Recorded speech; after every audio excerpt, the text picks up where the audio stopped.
un couple de puissants esprits, conte italien. Dans la ville de Florence vivait un commerçant, Alfredo, dont la richesse était immense. Il possédait 4 navires qui sillonnaient les mers du monde entier et avaient fait de lui un homme plus fortuné qu'aucun noble et même qu'aucun roi. On ne s'étonnera donc pas s'il fut très chagriné quand le premier de ses bateaux coula avec son premier chargement dans la mer de minuit, qui s'arracha les cheveux lorsque le second échoua et s'il voulut attenter à sa propre vie lorsqu'il apprit la perte de son troisième. Heureusement, ses amis le dissuadèrent de ce geste fatal, et sachant que son 4e et dernier bateau mouillait justement dans le port, ils lui conseillèrent de l'envoyer n'importe où, sauf vers la mer de minuit, qui lui avait tant porté malheur. « Mais c'est justement là-bas que mon commerce était le plus florissant, » protesta Alfredo. « Il faut que j'y envoie mon dernier bateau, quand bien même le pire devrait arriver, mais cette fois, j'embarquerai moi-même avec la cargaison pour voir si le destin est vraiment contre moi. » Et c'est ce qu'il fit. Une semaine après, Alfredo voguait vers le large sur sa caravelle chargée de marchandises. Tout d'abord, la traversée se passa bien, et la bourse d'Alfredo s'emplit de pièces d'or. Mais quand ils atteignirent la mer de minuit, une terrible tempête éclata. Les éclairs fusaient de toutes parts, les vagues secouaient l'embarcation comme une vulgaire coquille de noix, les voiles se déchiraient, les mâts craquaient. Bientôt, le bateau commença à sombrer, et Alfredo vit sa dernière heure arriver. À ce moment, une vague géante déferla et engloutit le navire. C'est alors que le marchand perdit connaissance. Lorsqu'il revint à lui, il se crut tout d'abord dans l'autre monde, mais il distingua bientôt l'épave du navire, les salles de marchandises trempées, et même le chat et la chatte du bateau, séchant dans le soleil leurs poils mouillés. Il n'y avait sinon aucun autre rescapé. Le malheureux Alfredo avait l'impression de vivre un cauchemar.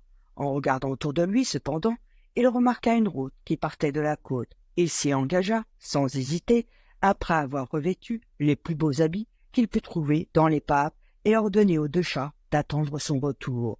Dès qu'il eut franchi la première colline, il aperçut au loin les remparts d'une ville que surplombait un château fort majestueux.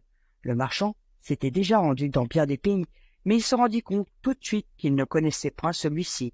Très accueillant, les gens lui indiquèrent volontiers comment se rendre auprès du roi, auquel il voulait demander de l'aide. Au château également, chacun le reçut aimablement, et il se retrouva bientôt assis dans la salle d'honneur, aux côtés du souverain, lui contant son malheur. Tout en l'écoutant, le roi hochait la tête et souriait, tandis que des serviteurs apportaient sur la table des mets plus succulents les uns que les autres. Enfin, le souverain prit la parole. « Tu viens de subir une pénible épreuve et de lourdes pertes durant ce voyage. C'est donc volontiers que je te prêterai un bateau afin que tu puisses retourner chez toi. Mais en attendant, tu ne refuseras sans doute pas ce que mes cuisiniers te proposent. » Alfredo avait grand faim, et en voyant l'oie bien dorée, les sauces à la crème, le gibier, les fromages, les fruits et bien d'autres délicatesses encore, il ne se fit pas prier. Comme il prenait quelques morceaux de viande, il remarqua qu'ils étaient rongés par de petites dents, et lorsqu'il coupa la cuisse de l'oie, une souris surgit du plat et courut se cacher sous la table dans un petit coin. « Malheureux que je suis, » gémit le roi, avant même qu'Alfredo eût le temps d'ouvrir la bouche. « Quel fléau pour mon île! Elle est infestée de souris dont je n'arrive pas à me débarrasser. J'ai déjà fait venir nombre de sages et de magiciens des régions de minuit, mais peine perdue. Je donnerais tant à celui qui pourrait m'en délivrer. » Le marchand avait écouté en silence les plaintes du roi.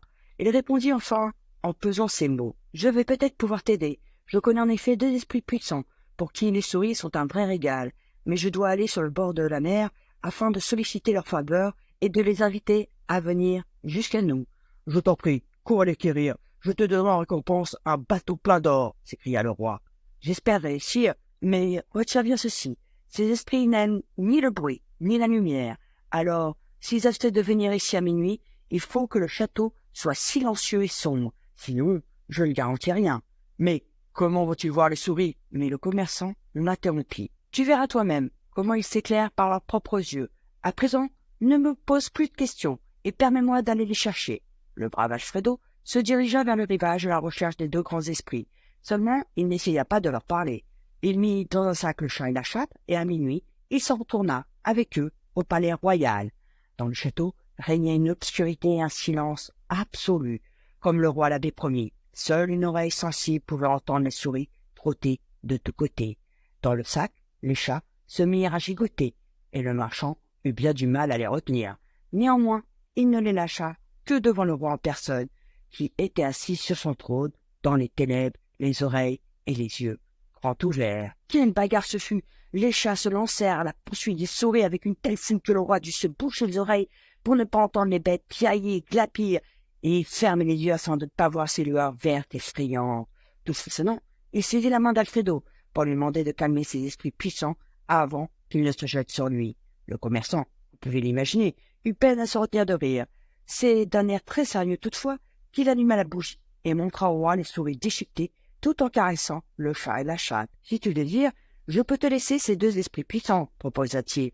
Simplement, si tu veux qu'ils restent chez toi, tu devras leur donner du lait et de temps en temps de la viande ou du poisson, car ils se lasseraient des souris. » En voyant combien ces esprits avaient été efficaces, le roi jura ses grands dieux de faire ce qu'Alfredo demandait, et lorsque le marchand s'embarqua sur son nouveau navire, chargé d'or et de pierres précieuses, il eut même l'audace de les caresser.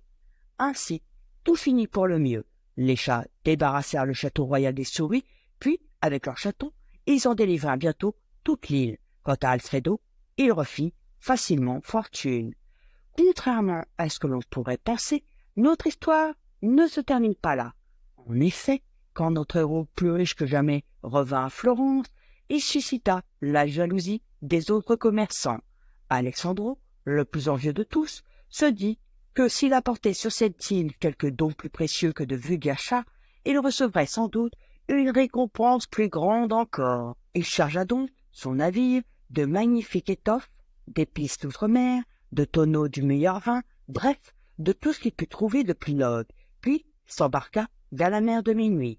Il arriva jusqu'à l'île, là, le souverain, l'accueillant aimablement, et ayant loué ses marchandises, il lui promit de lui donner en échange ce que lui-même avait de plus précieux sur l'île.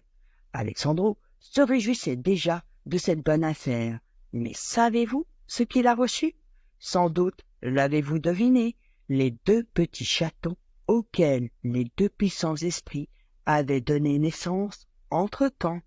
Merci de m'avoir écouté et on se retrouve bientôt pour de nouvelles aventures.